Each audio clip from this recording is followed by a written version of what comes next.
सभी धर्मों ने तीर्थ निर्मित किए। उन धर्मों ने भी तीर्थ निर्मित किए जो मंदिर के पक्ष में नहीं थे। तीर्थों को बनाने का एक तो प्रयोजन यह था कि हम इस तरह के चार्ज ऊर्जा से भरे हुए स्थल पैदा कर ले जहां से कोई भी व्यक्ति सुगमता से यात्रा कर सके। करीब करीब वैसे ही है जैसे एक तो होता है कि हम नाव में पतवार लगाकर और नाव को खेवें। दूसरा यह होता है कि हम पतवार को चलाएं ही न, नाव के पाल खोल दें और उचित समय पर और उचित हवा की दिशा में नाव को बहने दें। तीर्थ वैसी जगह थी जहां से कि चेतना की एक धारा अपने आप प्रवाहित हो रही है, जिसको प्रवाहित करने के लिए सदियों ने मेहनत की है। आप सिर्फ उस धारा में खड़े हो जाएं और आपकी चेतना का पाल तन जाए और आप एक यात्रा पर निकल जाएं। जितनी मेहनत आपको अकेले में करनी पड़े उससे बहुत अल्प मेहनत में यात्रा संभव हो सकती है। विपरीत स्थल पर खड़े होकर यात्रा अत्यंत कठिन भी हो सकती है। हवाएं जब उल्टी तरफ बह रही हो और आप पाल खोल दें तो बजाय इसके कि आप पहुंचे और भटक जाएं, इसकी पूरी संभावना है। अब जैसे अगर आप किसी ऐसी जगह में ध्यान कर रहे हैं जहां चारों ओर नकारात्मक भावावेश प्रवाहित होते हैं, नेगेटिव इमोशंस प्रवाहित होते हैं। समझ ले कि आप एक जगह बैठकर ध्यान कर रहे हैं और आपके चारों तरफ हत्यारे बैठे हुए हैं, तो आपको कल्पना भी नहीं हो सकती कि ध्यान करने के क्षण में आप इतने रिसेप्टिव हो जाते हैं कि आसपास जो भी हो रहा है वह तत्काल आप में प्रवेश कर जाता है। ध्यान एक रिसेप्टिविटी है, एक ग्राहकता है। ध्यान में आप वल्नेबल हो जाते हैं, खुल जाते हैं और कोई भी चीज आप में प्रवेश कर सकती है। इसलिए ध्यान के क्षण में आसपास कैसी तरंगे हैं चेतना की, वह विचार कर लेना बहुत उपयोगी है। अगर ऐसी तरंगे आपके चारों तरफ हैं, जो कि आपको गलत तरफ झुका सकती हैं, तो ध्यान महंगा भी पड़ सकता है। और या फिर ध्यान एक जद्दोजहद और एक संघर्ष बन जाएगा।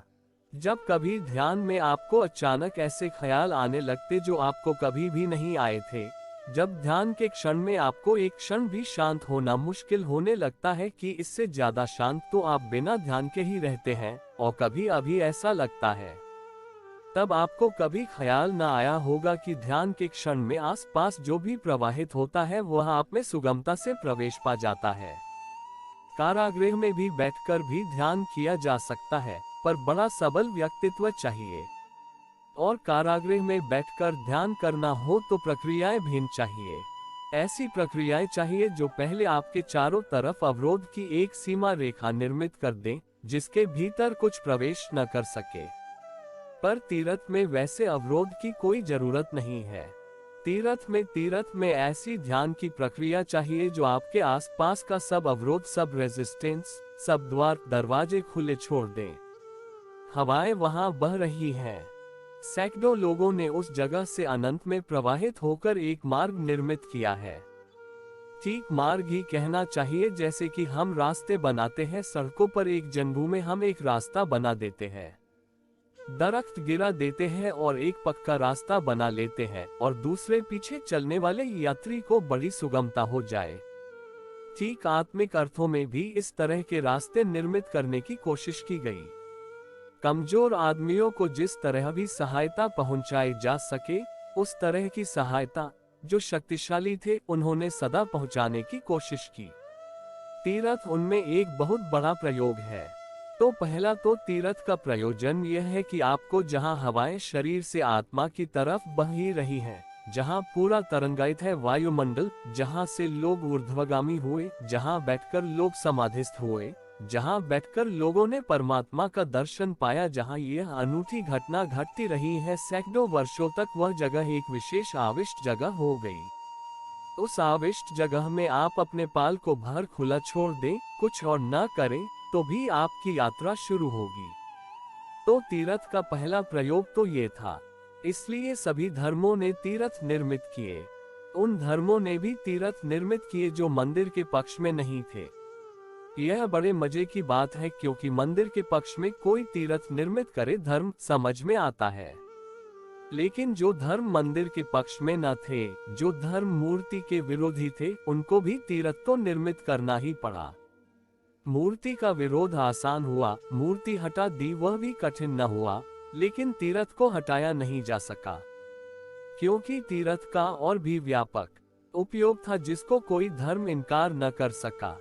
जैसे कि जैन भी मूलतः मूर्ति पूजक नहीं है, मुसलमान मूर्ति पूजक नहीं है, सिख मूर्ति पूजक नहीं है, बुद्ध मूर्ति पूजक नहीं थे प्रारंभ में, लेकिन इन सब ने भी तीर्थ निर्मित किए हैं। तीर्थ निर्मित करने ही पड़े। सच तो यह है कि बिना तीर्थ के धर्म का कोई अर्थ ही नहीं रह जाता। ठीक है, बिना तीर्थ के धर्म का कोई अर्थ नहीं रह जाता। फिर एक व्यक्ति जो कर सकता है करे, लेकिन फिर समूह में खड़े होने का कोई प्रयोजन, कोई अर्थवत्ता नहीं है। तीर्थ शब्द का अर्थ होता है घाट, उसका अर्थ होता है ऐसी जगह जहां से हम उस अनंत सागर में उतर सकते हैं। जैनों का शब्द तीर्थंकर तीर्थ से बना है, उसका अर्थ है तीर्थ को बनाने वाला, और कोई अर्थ नहीं है उसका। तीर्थंकर का अर्थ है तीर्थ को बनाने वाला। असल में उसको ही तीर्थ कहा जा सकता है, तीर्थंकर कहा जा सकता है जिसने ऐसा तीर्थ निर्मित किया हो जहां साधारण जन खड़े होते, पाल खोलते ऐसे ही यात्रा पर संलग्न हो जाएं। अवतार न कहकर तीर्थंकर कहा, और अवतार से बड़ी घटना तीर्थंकर है। क्योंकि परमात्मा आदमी में अवतरित हो यह तो एक बात है, लेकिन आदमी परमात्मा में प्रवेश का तीर्थ बना ले, यह और भी बड़ी बात है। जैन परमात्मा में भरोसा करने वाला धर्म नहीं है, आदमी की सामर्थ्य में भरोसा करने वाला धर्म है। इसलिए तीर्थ और तीर्थंकर का जितना गहरा उपयोग जैन कर पाए उतना कोई भी नहीं कर पाया, क्योंकि यहाँ तो कोई ईश्वर की कृपा पर उनको ख्याल नहीं है। ईश्वर कोई सहारा दे सकता है, इसका कोई ख्याल नहीं है। आदमी अकेला है और आदमी को अपनी ही मेहनत से यात्रा करनी है। लेकिन दो रास्ते हो सकते हैं, एक आदमी अपनी मेहनत करे, पर तब शायद कभी करोड़ों में एक आदमी उपलब्ध हो पाएगा। चप्पू से भी नाव चलाकर यात्रा तो की ही जा सकती है, लेकिन तब कभी कोई एकाध पार हो पाएगा। लेकिन हवाओं का सहारा लेकर यात्रा बड़ी आसान होती है। तो क्या आध्यात्मिक हवाएं संभव हैं? उस पर ही तीर्थ का सब कुछ निर्भर है। क्या वह संभव है कि जब महावीर जैसा एक व्यक्ति खड़ा होता है तो उसके आसपास किसी अनजाने आयाम में कोई प्रवाह शुरू होता है? क्या वह किसी एक ऐसी दिशा में बहाव को निर्मित करता है कि बहाव में कोई पड़ जाए तो बह जाए? वही बहाव तीर्थ है।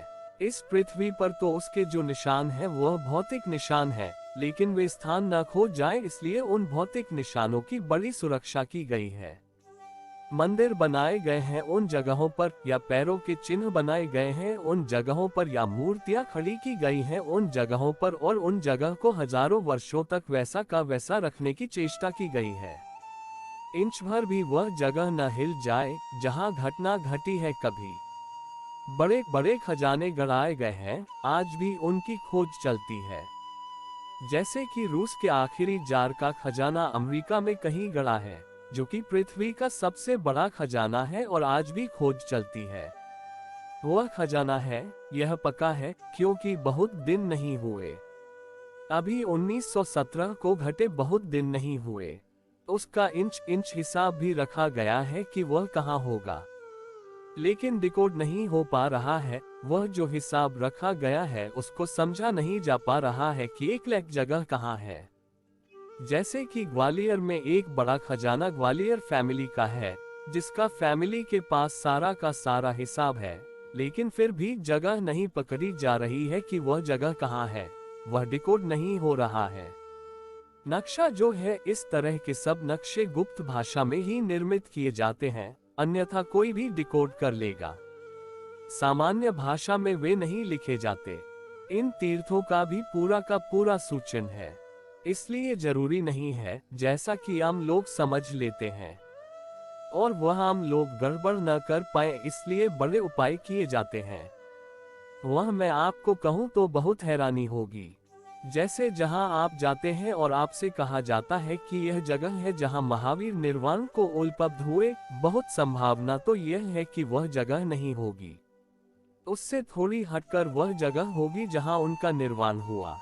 उस जगह पर तो प्रवेश उनको ही मिल सकेगा जो सच में ही पात्र है और उस यात्रा पर निकल सकते हैं। एक फाल्स जगह, एक झूठी जगह आम आदमी से बचाने के लिए खड़ी की जाएगी, जिस पर तीर्थयात्री जाता रहेगा, नमस्कार करता रहेगा और लौटता रहेगा। वह जगह तो उनको ही बताई जाएगी जो सचमुच उस जगह आ गए हैं, जहां से वह सहायता लेने के योग्य हैं या उनको सहायता मिलनी चाहिए। ऐसी बहुत सी जगह हैं